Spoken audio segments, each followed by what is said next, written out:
Guys, today I'm going to show you how to achieve this long-lasting full coverage makeup. Now when it comes to full coverage, long-lasting makeup, it really does depend on your skin type. What works for me might not necessarily work for the next person. It's really down to trial and error, but this is what's working for me at the moment, so I wanted to share it with you.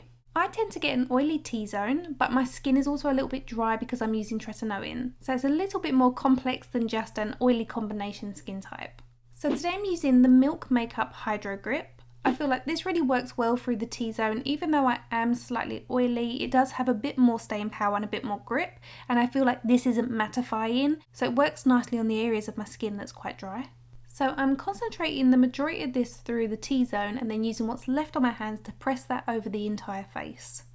It would be lovely to say this would work for everybody with a similar skin type to mine, but having done makeup for over 20 years now, I'm very aware that every skin reacts differently to different products. So if these are new products to you, where possible, pick up some sample sizes and see how you get on before you purchase full-size products. The foundation I'm using is the Very Valentino Light Lasting Perfecting Foundation. I've been using this for maybe 2 months now and I absolutely love it when I want full coverage. It's semi-matte, which is great because as I get oily throughout the day, I get a little bit more of a natural looking glow, but it's not so matte that it gives me that flat finish. This is available in 40 shades. It's very lightweight, which I love. Foundations have come such a long way from back in the day when a matte full coverage finish would give you very obvious skin texture, whereas nowadays you get that full coverage from the high pigment, but the product itself or the formulation is very light and fluid. This foundation was kindly gifted to me and I didn't get to choose the shade, so although it isn't perfect, it is neutral, which works better for my skin, but it doesn't match perfectly. However, once I finish with the contour and the blush, everything will come together. I've used my BK Beauty 106 foundation brush to press this onto the skin, and then I'm using my beauty blender that's dampened to go over it and give it more of a seamless finish. That'll also pick up any excess product from the skin, so although it's full coverage, it looks a little bit more natural. A beauty blender is a great option if you have dry, flaky skin, which can often happen when you're using prescription strength skincare such as tretinoin, because it makes the skin peel up, and then using a brush or your fingers can often disturb the skin, whereas a beauty blender will kind of bounce over it, therefore you're creating less disturbance. A little tip for full coverage makeup when you have visible pores is use a smaller brush to tap over those pores, then go over it with your beauty blender and it will almost make them invisible. I'm now moving on to bronzer slash contour. This is going to warm up the skin, but it's also going to sculpt. This is the Contour Stick by Sosu Cosmetics in the shade Cool. I much prefer to use a cream-based contour stick when I'm using full coverage makeup, as opposed to having to really layer up my powder bronzer or my powder contour to create the same depth that a cream contour will create. And for me, this just gives much more of a seamless airbrushed finish to the skin. The way it blends out is beautiful. Often when you're using something that's full coverage, if you've not set the skin and you go straight in with a powder, it can become patchy. Once it's got to that stage, it's kind of hard to come back from. So this is great because you can apply all of this before you even powder.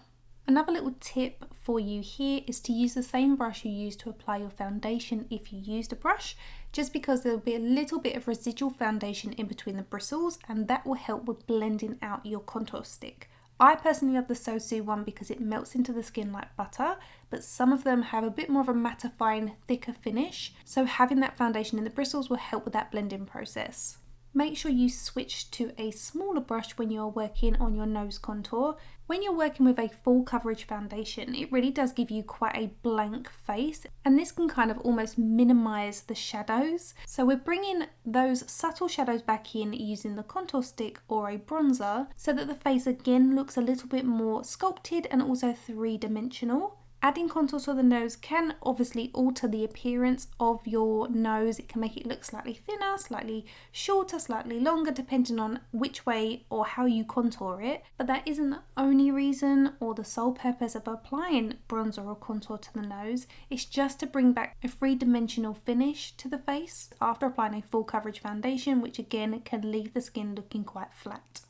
So as you can see, I've used my BK Beauty 106 foundation brush. I do have a discount code for all of my BK Beauty brushes. I will put it on screen for you, but I'll also link it in the description bar if you want to try them for yourself. Once I've used those brushes to blend out the contour, I'm going back in with my damp beauty blender, which does have a little bit of residual foundation in, and I'm pressing that over the top to give a more natural finish. A full coverage, long lasting base is all about layering thin products. So to brighten underneath my eyes and to add a very light amount of additional coverage, I'm going in with my Makeup Forever HD Skin Concealer. I love this because it's high pigment and very lightweight in its formula, much like the foundation. You'll notice I've chosen a fluffy blending brush that's smaller so I can be precise. I'm not going to disturb the layers that I've already applied to the face. Instead, I can be really precise with where I'm placing this and blending it. Now, you don't necessarily need to be too neat about it when I say precise, it's just the placement of it needs to be precise, but we're going to go in with a beauty blender to make sure that it's seamless after we've kind of briefly blended it with our brush. If you've never tried this concealer and you are slightly more mature or you've got younger skin that doesn't need a lot of coverage, this is really good because although it's high pigment, so it does give good coverage, it's super lightweight, so it won't enhance fine lines and wrinkles, and it won't make you look caked in makeup if you've got very youthful skin. I'm a big fan and I will link it below for you. I have oily combination skin, as I've mentioned, so I am going to set the centre of my face. Now, I prefer to use the Charlotte Tilbury Airbrush Flawless Powder. I love the finish of it. I love the texture that it leaves on the skin. It looks very airbrushed. It almost adds coverage, but it doesn't. It's really hard to explain. You'll see what I mean if you're used to using it. It just adds another layer that just makes your skin look blurred and perfected and almost super full coverage with still looking natural. It's really hard to describe. It's a beautiful, beautiful product. That being said, it is a finishing powder, it's not a setting powder. So if you are super oily, use the Laura Mercier translucent powder or something similar. Next up, we want something that's very long lasting for our blush. I'm going to mix two shades together from the Daniel Sandler watercolour blush. These are fantastic, they stay in place. I've had tears while wearing this blush and it does not move. As you can see, once again, I'm using my BK Beauty 106 brush and I have not changed brushes. I've not even cleaned it in between. This is just working beautifully for me. I think so far we've used 2 brushes and 1 beauty blender, and that's all we've used for our base. These brushes work great with powder and cream based products and liquid, so that's why I'm using it, because it works really well. I've bounced that onto the back half of the cheek and used what's left on the bristles to pull that colour forward, and then pressed over the top of it with my damp beauty blender. And that is everything. I've done my eye makeup off camera, which I have recorded. It was uploaded last week. I will link it on screen for you now. It's a super easy 3-step smoky eye. On this occasion, I never bothered to apply a powder bronzer to the skin. I was quite happy with how much I had on there in terms of contour and sculpt into the skin, but you can go over with a powder bronzer if that's your preference. An additional layer of powder is not going to harm the makeup, it's just going to extend the longevity of your makeup.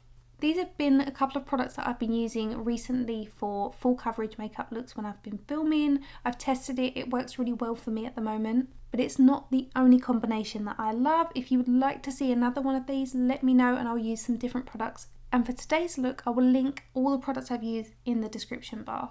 Please subscribe if you are new to my channel. My name is Shonagh Scott, I'm a professional makeup artist. Thank you so much for watching and I'll see you in my next video. Bye guys!